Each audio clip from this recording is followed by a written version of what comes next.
اعوذ باللہ من الشیطان الرجیم بسم اللہ الرحمن الرحیم۔ عزیز طلبہ، ہم معاشرتی برائیوں کے حوالے سے بات کر رہے ہیں۔ معاشرتی برائیاں کسی بھی معاشرے کو تہس نہس کر دیتی ہیں، اس کا تشخص بری طرح بگاڑ دیتی ہیں، اور معاشرے کا جو مقصد ہے امن اور بھائی چارہ، تعلق داری، آپس میں روابط، خوشی، میلہ، یہ سارا کچھ ختم ہو جاتے ہیں۔ عزیز طلبہ، اگر کوئی آپ کو باڈی ملتی ہے جس کے اندر روح نہیں ہوگی، وہ ہمارے کسی کام کی نہیں ہوگی، اس کو ہم ڈیڈ باڈی کہیں گے۔ اسی طرح جو معاشرہ برائیوں کی آماج گاہ بن جاتا ہے، جس میں کرپشن اور اسی طرح اقربا پروری اور نیپوٹزم، فیورٹزم اور لوگوں کو سکپ کرنا، سلپ کرنا، اور لوگوں کی چگلی کھانا، غیبت کرنا، لوگوں کے معاملات میں دخل اندازی کرنا، یہ ساری چیزیں معاشرے کو ڈیڈ کر دیتی ہیں۔ آپ کو معاشرہ نظر ضرور آئے گا، لیکن اس میں کوئی اسپرٹ نہیں ہوگی، کوئی جان نہیں ہوگی، بلکہ ایسے ہی ہے جیسے آپ کسی جانور کو پنجرے میں بند کر دیتے ہیں، حالانکہ اس کی طبیعت بند ہونے والی نہیں ہے۔ ہماری سوسائٹی کا بھی کچھ اسی طرح کا حال ہے۔ 25 کروڑ سے ہم تجاوز کر رہے ہیں، لیکن اس کے بارے میں ایک تجزیہ کیا گیا ہے کہ یہ 25 کروڑ معاشرہ نہیں ہے، بلکہ انسانوں کی ایک بھیڑ ہے، اور اپنے طور پر یہ چل رہے ہیں شتر بے مہار طریقے سے، جو کو کچھ چاہتا ہے وہ کر لیتا ہے، جس کا ہاتھ پہنچتا ہے وہ کر لیتا ہے۔ یہاں پر یہ بھی کہا جاتا ہے کہ وہی ایماندار ہے جو کچھ کر نہیں سکتا، لیکن یہ ضروری نہیں بات۔ عام طور پر یہ تاثر پایا جاتا ہے کہ جس کے ہاتھ کوئی لگے وہ چھوڑتا بھی نہیں ہے۔ تو اللہ تعالیٰ ہمیں ان چیزوں سے بچائے اور ہمیں اچھی طرح نیک سیرت بنائے، تاکہ ہم معاشرے کو پازیٹیو بنا سکیں، معاشرے کو اچھا بنا سکیں۔ ہر بندہ معاشرے کی اکائی ہے، اور ہر بندہ یہ سوچ لے کہ میں نے اچھا پرفارم کرنا ہے، میں نے اچھا رول پلے کرنا ہے، مجھے اپنی ایفیشنسی کو بہتر بنانا ہے، میں محنت کروں اور دیانتداری اپناؤں اور لوگوں کے لیے آسانی پیدا کرنے والا بن جاؤں، تو عزیز طلبہ جلد ہی انقلاب برپا ہو سکتا ہے، اور ہر بندہ سکھ میں جا سکتا ہے، ہر بندے کو اسودگی حاصل ہو سکتی ہے۔ افراتفری کب پیدا ہوتی ہے اور بے چینی کب رونما ہوتی ہے؟ جب ہم اپنے طور پر اپنے فرائض سے غافل ہیں اور دوسروں سے حقوق لینا چاہتے ہیں، جس کی وجہ سے یہ سارا معاملہ ہمارا کھٹ پٹ ہے، اور ہر بندہ وائلیشن پہ چلا ہوا ہے۔ بڑی مشکل سے لوگوں کو انڈر رول رکھنا پڑتا ہے۔ ذرا سی ان کو کھلی چھٹی مل جائے تو آپ دیکھیں کیا بنتا ہے۔ جیسے شادی بیاہ پہ جب کھانے کا اعلان ہوتا ہے تو وہاں پر وہ منظر دیکھنے والا ہوتا ہے۔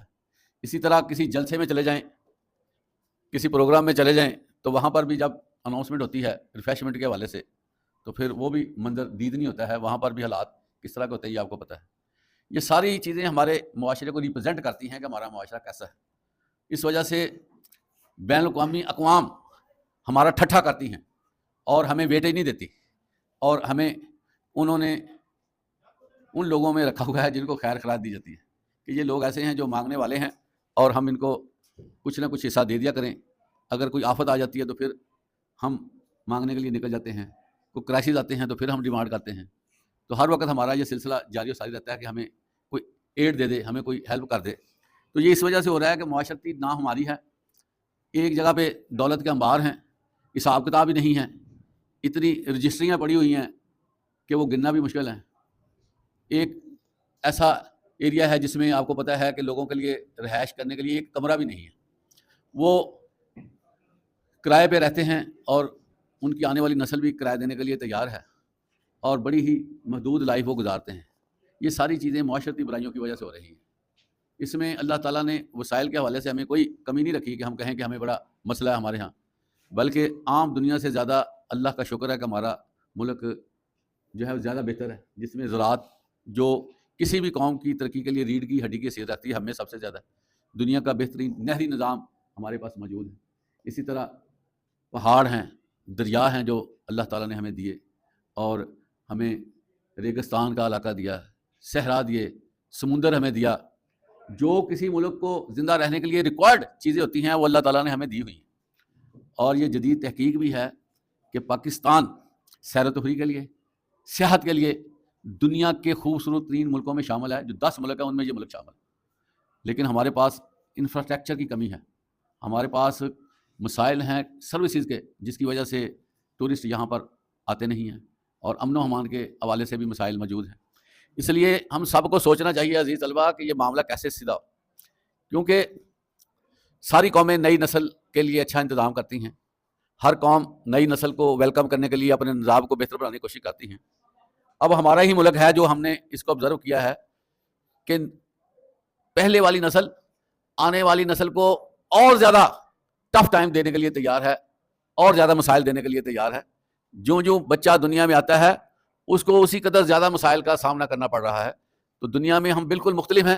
دنیا اپنی نئی نسل کی حفاظت کرتی ہے، ان کو فیسیلیٹیٹ کرنے کے لیے وہ ملکوں کو سجا دیتے ہیں.